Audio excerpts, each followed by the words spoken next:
Okay, here we are back again, folks. So, what are we going to continue to talk about today? Vending concessions. Okay, one of the things, like I was telling you about that we need to talk about is we're going to strictly, from now on, just kind of talk about concessions with trailers because that's the business I'm in, and I just wanted to point out some of the pros and cons of that, okay?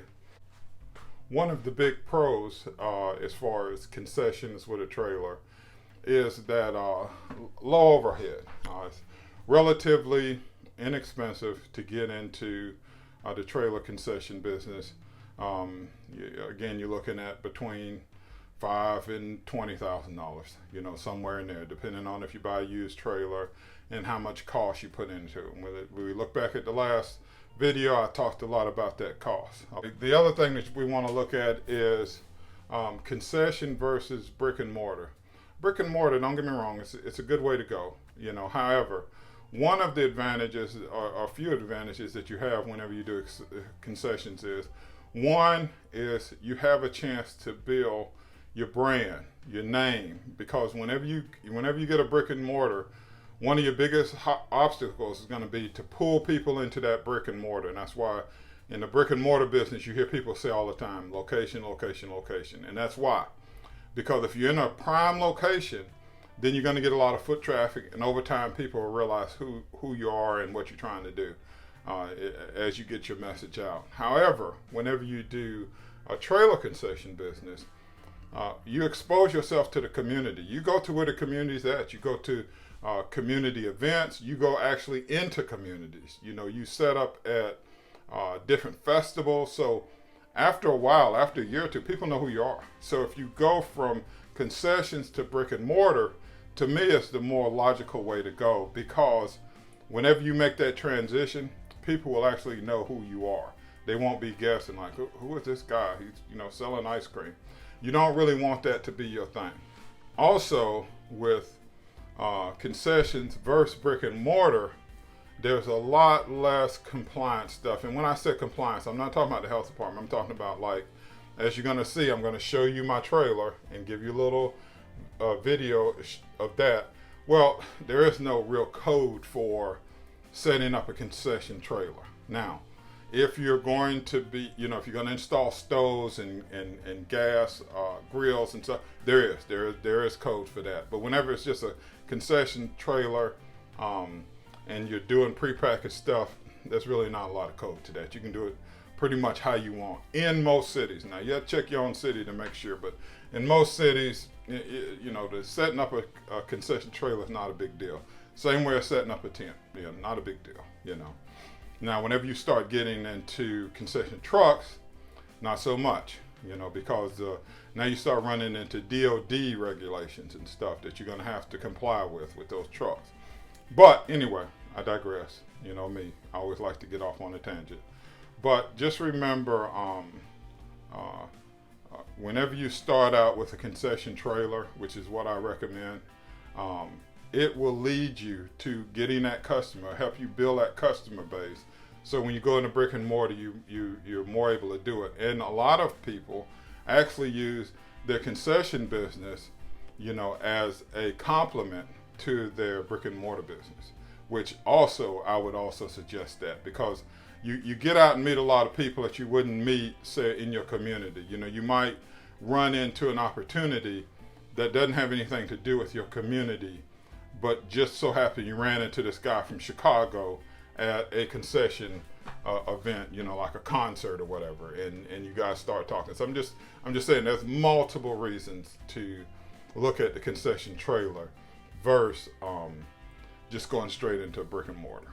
Okay, and once you decide that that you are going to go into whatever it is, so you're going to go into ice cream, which is what that's my business. But if you want to go into desserts and you're going to sell cheesecakes or whatever, look at pre-packaging. And I'm going to tell you why. Because we started this business pre-packaging, and through the researches, I don't want to say that I'm a genius, because realistically, everything that I'm talking about is already out there. Okay, so it's not like you have to reinvent the wheel. But one of the advantages to pre-packaging versus doing on-site hand packing ice cream is your health department requirements. Because with pre-packaging, you don't need a 3-bay sink and a wash sink. You don't need any of that stuff. All that stuff's optional because it's pre-packaged. Okay, and pre-packaged products are considered grocery items in some environments. So, for example, if I deliver it to a school, that's considered a grocery item. You might say, well, so what? Well, if it's a grocery item, there is no sales tax. There's no sales tax on food in a lot of states, in a lot of cities. So that's an advantage. Now, again, hey, I'm not an accountant, so you need to check with your area and see if that's the way that it is there. I'm not sure. I can only talk about from where I'm at. And by you not having to put in the sinks and all of that in your trailer, you completely decrease the amount of cost now in building out your trailer. And as you can see, there's some fairly sophisticated stuff in my trailer, but it's really there to benefit the product, and the product is the ice cream. So we have alternate power supplies and stuff like that for the ice cream, but in a lot of situations you don't need that. Depending on what you're selling and what you're doing. And then I'm going to talk a little bit once we go out to the trailer about lighting too. Like a lot of people when they get their concession trailer or whatever, they don't really think about two key things that will kill you at an event. One is lighting, because you really want to be able to light your trailer up. You want to be able to light your menu up, because you think that you don't really think about it until it's dark, and then you think, oh man, they really can't see my menu. You want to have lighting on your menu. You want to have flashy signs and lights that flash, so that, again, you want to draw people to it. Just remember, concessions is really about drawing customers to what you're doing. Okay, so just so you kind of take a look and see how our vending setup is, one of the things I wanted to start with is we're going to talk about your menu board. You want to have a menu board, first of all, that is pretty big so that people can see what you're doing, and you also want to make sure that you have lighting. You see right here, this is our lighting right there. So you want to make sure you have lighting, and then again you want to have a clear menu board. And also, I also wanted you just to see on our trailer how our vinyl looks. Okay. So as you can see, I think our vinyl looks pretty good, and it's pretty basic. But you're looking at about $800 for your vinyl if you go with a basic setup like this. Okay. So the trailer, again, like I was telling you in the last video, right around $5,000. And then instead of putting the AC unit on top, I actually just went through the door and put a basic residential AC unit in the door. It's a 6,000 BTU. We're looking at right at about 150 bucks. Okay, the difference between that, and as you can see, a lot of people will have AC units on top. The difference between having it on the top and having it on the door is that's about 200 bucks. On the top, you're going to be looking at about $1,500 to $2,000, maybe even a little more, depending on the BTU. And they're not that efficient, and they're extremely loud. So one of the things that you have to look at, you remember in my last video I was talking about, only getting your vinyl on one side. Well, I found out through vending over the years that you really do want to have logos all the way around, but not for the purpose that you think. The reason why you want to have logos all the way around your vehicle is because sometimes you have people deliver stuff to you. Well, at an event, it's a little hard to be able to tell people where you're at, especially if they're walking behind the concession. So that's kind of a reason. So we're going to come in, do a little walkthrough. Here is the power cord that stays on the door, powers up the unit. And when you come inside, it's a pretty basic unit. You know, we have, like I told you, residential refrigerators. This is, this monstrosity of wiring is our power distribution. So again, this is definitely not to code, but you know, that's the breaker panel coming in. This is the sound system for those speakers outside and the lighting. This right here is the power transfer, and what it does is it transfer incoming power to the refrigerators, and this down here is an inverter. This inverter feeds off of these batteries. I have 2 batteries down here, and that inverter powers the refrigerators inside, the residential refrigerators inside. That right there is the open sign. Let me turn on this light. That right there is our open sign that faces out. But again, as you can see, these are just residential freezers with all the product in it, you know. And that's that AC unit that we talked about. And this is some of the stuff, like if you're standing outside and you're looking in, these are some of the things that you'll see, you know, because this is at eye level. So that's something to keep in mind. Your background don't have to be super fancy, but just keep in mind what the public sees and what they don't see. So let's go back outside for a second. If you're walking up to the concession trailer at an event, you know, this would be kind of the view that you'd get. But as you can see, a lot of lights flashing. If somebody's walking by, immediately catch your eye. So, and again, you don't have to spend a lot of money to do that. So here you go. The whole purpose of what we're doing is I'm just really trying to help somebody that wants to get into the concession business. And I'm trying to keep these videos a little bit shorter than what I've been keeping them. One reason, because my daughter said I talk too long. But the other reason is there's a lot of information packed into what I'm talking about, okay? And one of the things that you have to realize is you're gonna have to get out and do a lot of your own research. But don't be paralyzed by research. Don't research it to death. Right now, it's the beginning of the vending season. It's April. This is a good time. If you want to get into vending, this is a good time to go out and research. Go out to some of these events. Look at what these people are doing. You know, if you want to go into ice cream, look at what the ice cream people are doing. So you can get some of the ideas for next year. If you're going to get in now, it's really kind of early. I mean, it's, and when I say it's early, it's, you can get in right now and get into this concession, but you really ain't gonna know what you're doing. Spend this part of the year researching for next year. At the end of the season, go ahead and get your concession stuff, because a lot of people decide after one season, hey, this ain't for me. I'm getting out of it. That's to be the best time to get the trailer, to get, you know, some tents, to get old equipment, you know.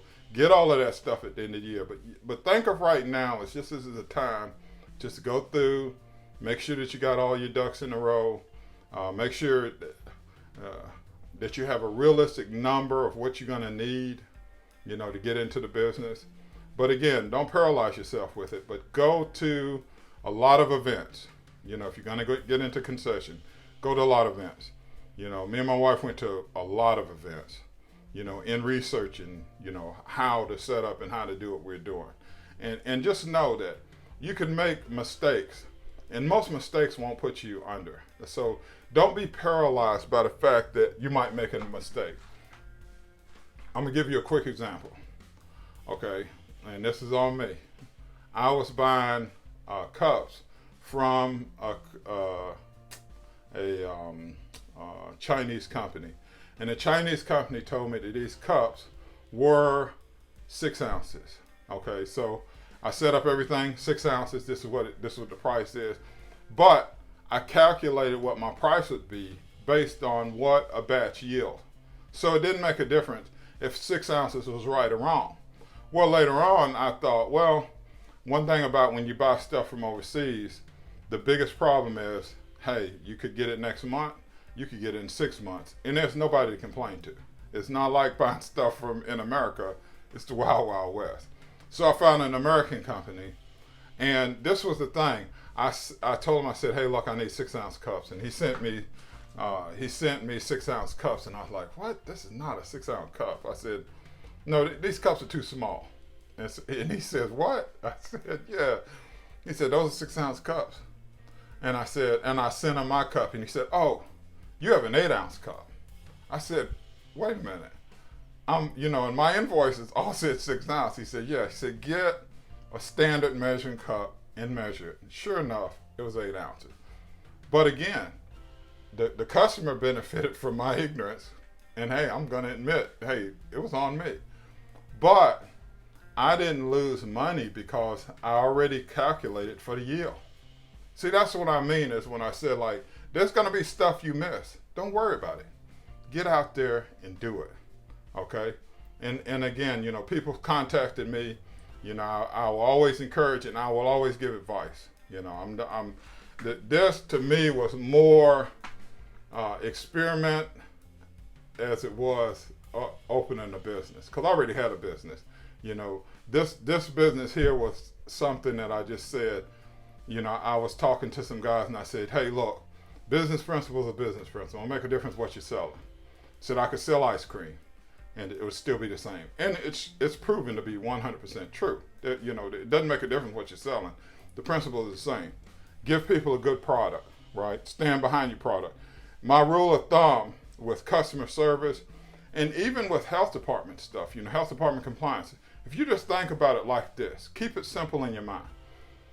Whatever decision you're going to make, would you do it if you was doing it for your mama? Okay? You're going to be like, oh, really? Yeah. I mean, it's all common sense.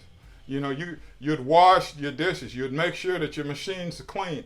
Everything you would do perfect if you was doing it for your mama. Hopefully you like your mama. I mean, I guess that's part of it too. But anyway, I want you guys to get out there and do concessions. Do it, with all your heart. And I'm going to tell you, if you do it the way that I'm telling you to do it, I can't tell you how to be a multimillionaire because I'm not one. But if you follow what I'm saying, you really can't lose with concessions. Number one is you want to start out with the minimum people as possible. That means you, probably your mate, your girlfriend, your wife, whatever. That's the best way. And the reason why is because when times are hard and ain't no paycheck, you and your wife ain't gonna be like, well, hey, I ain't getting paid, I ain't coming in tomorrow. No, you're gonna come in tomorrow. And your overhead's low. Just on a serious note, you're keeping your overhead low. If you keep your overhead low, then, that's it. You got it. You understand it. Customers will come if you have a good product. Okay, that's number two. Got to have a good product. If you're serving a bunch of crap, nobody's gonna buy it. And understand the market that you're marketing to. Like for us, it's all about ice cream snobs, because what we're doing is, we're doing from scratch, 100% from scratch, milk, heavy cream, sugar, no artificial ingredients. Everything that we put in, you can get from the grocery store. But start with that. Okay, so keep your overhead low, and number two, a good product, and that's it.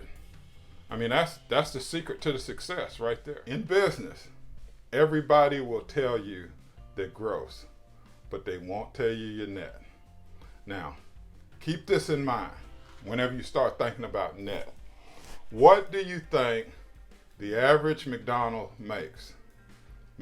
franchisee makes per year? The average McDonald's franchisee makes $1.2 million a year. The average McDonald's franchisee owner.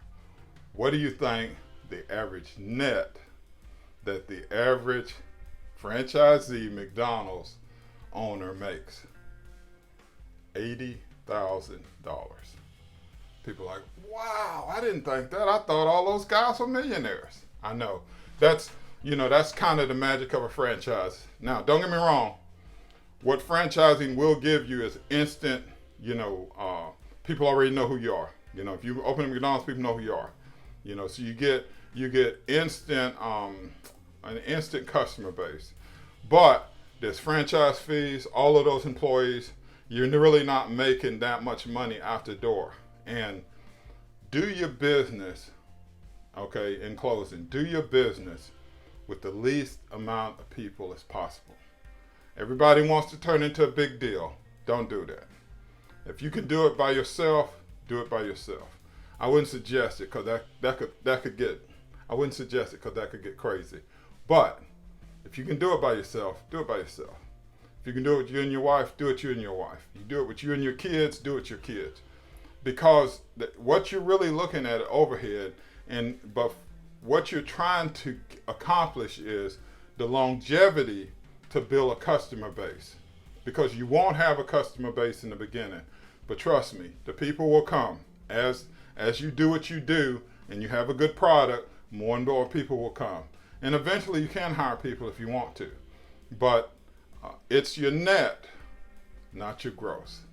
And once you understand that, there's a lot of freedom to business. I'm just going to wrap it up here. I'm not going to continue to go on. But just keep in mind that you want to get in for the least amount of money, and you want to do it. You want to start with the minimum amount of people that you need, and after that, everything else should be gravy. So you guys take care. Hey, this might be a benefit to somebody.